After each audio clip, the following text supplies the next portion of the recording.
we're going to break away from the nomination hearings in Washington, D.C., because today we have made it official. It is a weather alert day. So back with us here in the Live Impact studio, before we let it go to the Charlotte Today show at 11, is our Chris Mulcahy. Why are we weather alert today, Chris?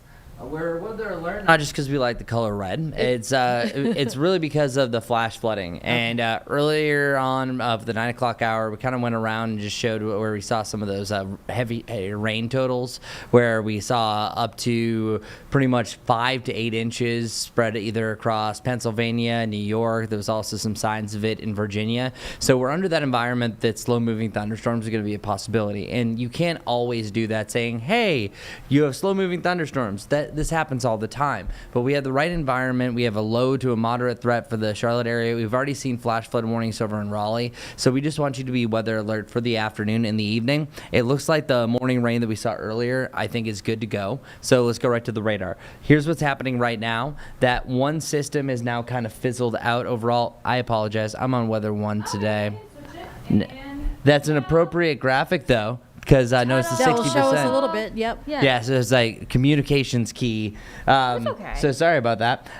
So you saw that rain system that was producing some flash flooding is now just giving light to moderate rain. That's represented by the darker green to the light green over Sanford. And there's one little blip right around Wadesboro. Now I think it's really over the next couple of hours that we're going to see a redevelopment here. So those flash flood warnings still remain until noon for that area, but no rain's going to impact them immediately. What's interesting here is the surface map showing that little dash line. It's almost like train tracks. That's where we're going to have 2 different flows that are going to converge over that area, and that's going to allow for more storms to redevelop closer to home. I think especially for Charlotte, we're seeing on and off scattered storms through the afternoon.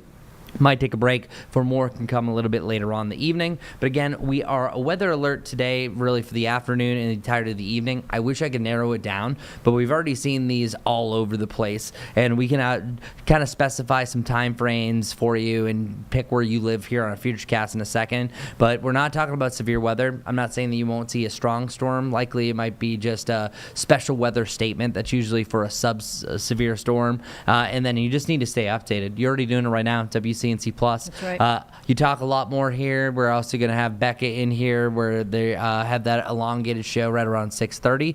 But we've seen multiple flash flood warnings and even a flash flood emergency this morning up in Virginia. Yeah, so we just want everyone to be weather aware that that's a good possibility, especially if you live in a floodplain. So here it is. Excessive rain impacts. We have a low to a medium threshold for this, especially up in the foothills to the mountains. That's where I think everything is going to be really energizing along that dash line, that trough that I mentioned. So here it is. Looking at our Futurecast, these are not particular numbers, but you see the blues to the purples to the reds. That's representing up to about 1 to 2 inches of rain with a localized maybe 3+ inches of rain.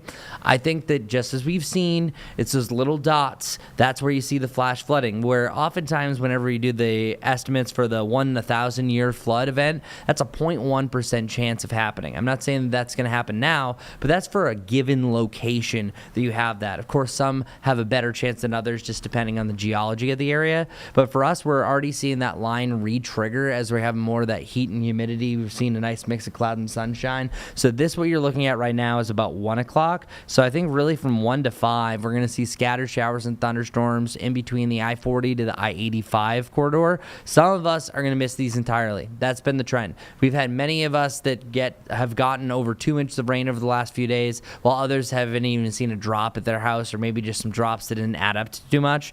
But notice by 5 o'clock, we're starting to see more of a cluster of storms up in the foothills. It's at this point that I think you're going to have the best chance for training storms, the most widespread activity, and that's why this area is in the yellow that I showed you for our excessive rainfall map. Meanwhile, areas southeast of Charlotte, not nearly as much rain today. Then things start to glom together. Some clusters could last last a little bit longer. So you're really looking at anywhere from Hickory down through Shelby over to Gaston County. Could realistically pick up 1 to 2+ inches of rain. It's the 3+ in a short period of time that really lead to those flash flood warnings. And if your phone pings, you know that you have some life-threatening flooding within your area. So know your area, know where the high places are, and just stay engaged. Once you get to the latter part of the evening, I think by 10 o'clock, you're still having some heavier rain, but then the last of this is starting to fizzle out. You still could have an overnight thunderstorm heading into tomorrow, but then we have more rounds that are possible late day, those typical isolated thunderstorms, and then we do it again on Thursday. If I were to pick a day that I think is staying dry for Charlotte,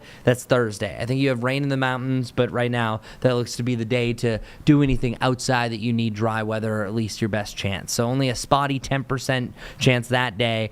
And then outside of that, we start to see those scattered thunderstorms return for your Saturday and Sunday. And then for the near term, we're also going to be watching for the newest update from the National Hurricane Center. The last update that they had at 8 o'clock was that this was a 40% chance for development. They still haven't come out with their new one. I think it'll likely be the 2 p.m. update that will have a little bit more information. And then last but not least, we also have a look at a bigger warming trend that's going to end this. So you can expect that really, I think it's by the back end of the forecast, we leave the lower 90s in the rearview mirror, and then we're talking about 95 to even up to 98 degrees through this coming weekend. So we turn the heat back on, triple-digit heat indices. Even today at 92, I still think that you could feel as much as 100 degrees. So not really taking too much break from the heat. Just stay weather alert, especially with the slow-moving thunderstorms, because we are primed for a few flash flood warnings, just depending where you are. At what time especially? I would say especially for the foothills, primarily from about 4 to 9. For Charlotte, I think it's really going to be about noon to 5 that we have the isolated slow-moving storms. But here's the deal. Being honest with you, storms could pop anytime once you hit noon to about midnight. It's a wide window. It's inconvenient. It's like the cable company saying they'll be here some point during the half a day. Some point this week. Some point this week, you can expect it. But that's the main reason why, is because these storms are really unpredictable. They have a mind of their own. So just stay weather alert. But I think primarily if you do that, Charlotte for the afternoon, more late afternoon to evening for the Hickory foothills area, even including Shelby to Gaston County up to Lincoln County as well. All right. Very good. And we will have reports here live, top of every hour. Yep. During live Impact News, as well as WCNC Charlotte starting at midday. Charlotte Today is up next. Thanks for watching.